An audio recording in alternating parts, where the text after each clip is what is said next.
Kembali lagi di program Cara Cari Pahala, Indahnya Islam.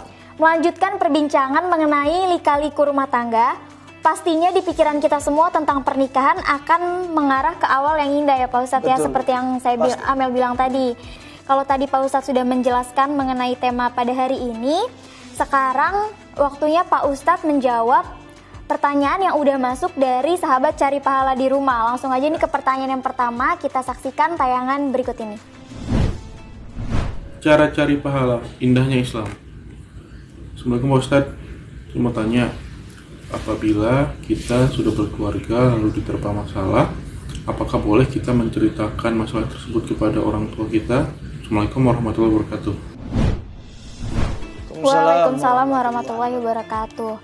Kan sering ya Pak Ustadz ya, pasti dalam rumah tangga itu ada persoalan-persoalan yang datang. Nah, pasti kan mungkin beberapa orang atau mungkin kebanyakan orang ya Pak Ustadz ya dalam masyarakat menceritakan permasalahan tersebut ke keluarganya nih, entah itu ke orang tuanya atau ke orang tua sang pasangan kita atau ke ipar dan lain-lain. Itu bagaimana tuh Pak Ustadz? Baik, ini pertanyaannya sangat bagus ya, luar biasa dari sahabat kita, sahabat Cari Pahala di rumah, tentang bagaimana sih hukumnya ketika orang punya masalah dalam keluarga kemudian diceritakan kepada orang tuanya ataupun keluarga dia di rumah. Baik para sahabat semua yang dimuliakan oleh Allah Subhanahu wa taala, yang pertama yang harus kita pahami bahwa semua manusia punya masalah dalam hidupnya. Ya. Semua manusia punya masalah dalam hidupnya, tapi nanti yang membedakan adalah antara orang yang beriman dengan orang-orang yang tidak beriman adalah bagaimana cara penyelesaiannya. Jelas orang-orang yang beriman masalah sekecil sampai sebesar apapun pasti akan disandarkan kepada Allah, bukan kepada makhluk. Siapapun itu makhluknya, baik itu orang tua, sahabat, ya, tapi sebaik-baiknya adalah kepada Allah. Baik, wahai para wanita, ingat sebenarnya suamimu itu adalah imam. Ketika engkau sudah mengucapkan ijab kabul dalam sebuah ikatan pernikahan, ketika saksi mengatakan sah, maka saat itulah tanggung jawabmu dunia akhiratmu jatuh kepada suamimu. Yang berhubungan tentang nafkah dunia dan tentang amaliyah-amaliyah akhirat, maka suamimu menjadi orang yang pertama bertanggung jawab dalam hal itu.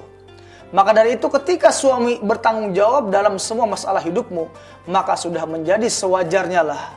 Ingat, seperti yang pernah saya katakan, suami bukan malaikat. Suamimu bukan malaikat yang bersih tanpa salah.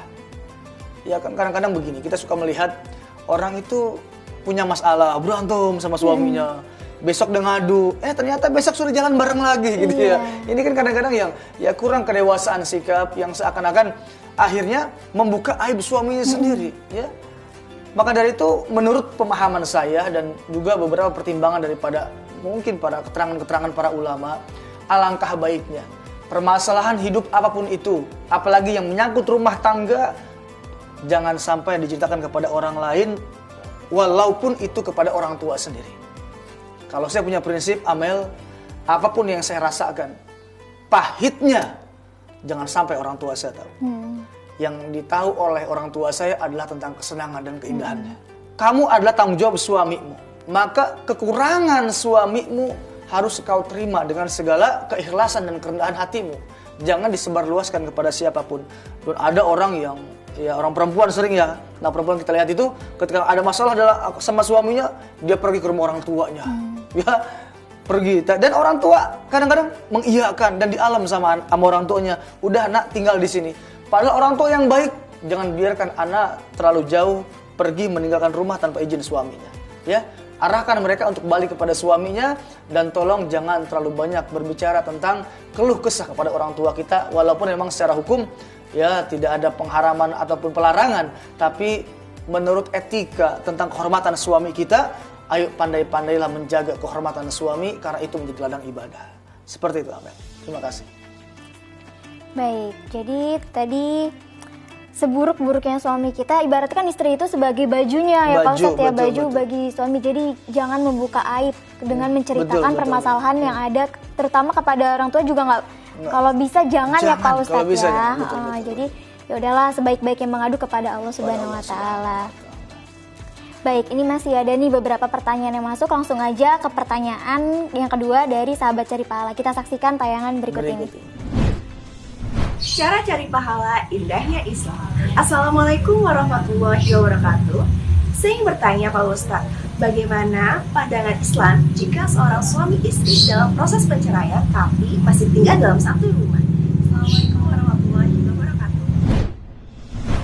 Waalaikumsalam warahmatullahi wabarakatuh. Baik, ini banyak juga mungkin ya Pak Ustadz ya. Mungkin dalam proses perceraian nih udah statusnya udah bercerai ya Pak Ustadz ya, cuman masih tinggal dalam satu rumah. Itu bagaimana ya Pak Ustadz hukumnya?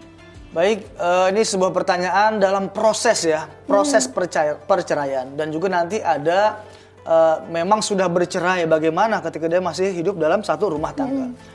Yang dari pertanyaan sahabat cari pahala ini adalah bagaimana hukumnya ketika ada seorang pasangan suami istri dalam proses ya. Ingat, garis bawah di sini adalah dalam proses perceraian. Ya, dan mereka masih tinggal satu atap ya. Baik, yang pertama mungkin ada banyak pertimbangan dalam Islam. Makanya Islam itu simple tapi jangan dianggap ringan gitu ya. Hukum Islam itu simple tapi jangan disimpel-simpelin gitu ya.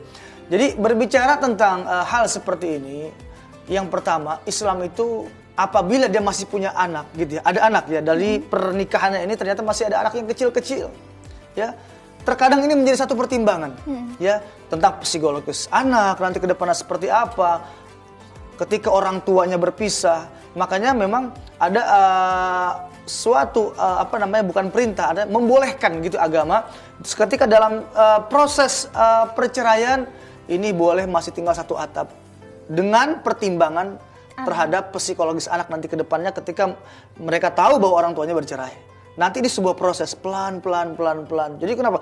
Jangan sampai langsung ditinggal. Ini si anak akhirnya timbul psikologis yang tidak baik nanti ke depan untuk si anak. Ya, kalau anak ini jelas masih kecil. Dan kalau berbicara tentang perceraian itu kan memang tidak ada hukumnya. Maksudnya memang sah-sah aja dalam Islam, tapi memang dibenci sama Allah gitu ya. Jadi perceraian itu hukumnya nggak dosa tapi dibenci sama Allah. Jadi bagaimana sih kalau Allah benci gitu ya? Kurang enak dalam hidup kita ketika Allah yang punya segala-galanya ternyata benci dengan perbuatan itu. Maka dari itu ketika Allah benci pasti akan ada dampak nanti di situ, terutama untuk anak-anak kita. Maka dari itu ayo pastikan ketika dalam sebuah perceraian ini ya bagi yang belum punya keturunan ya langkah terbaik adalah segera pisah rumah. Tapi apabila masih ada anak-anak kita yang masih di bawah umur, yang masih butuh bimbingan, dan nanti ketika tahu orang tuanya bercerai akan menimbulkan psikologis yang tidak baik terhadap perkembangan si anak, maka dibolehkan ya untuk tinggal sementara di satu atap sampai nanti semua proses perceraiannya selesai seperti itu.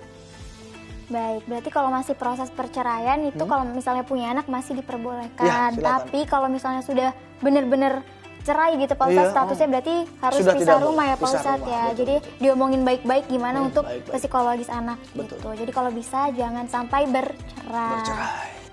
Setelah ini masih ada pertanyaan yang masuk dari sahabat cari pahala. Jadi jangan kemana-mana, tetap di Cara cari pahala, indahnya Islam.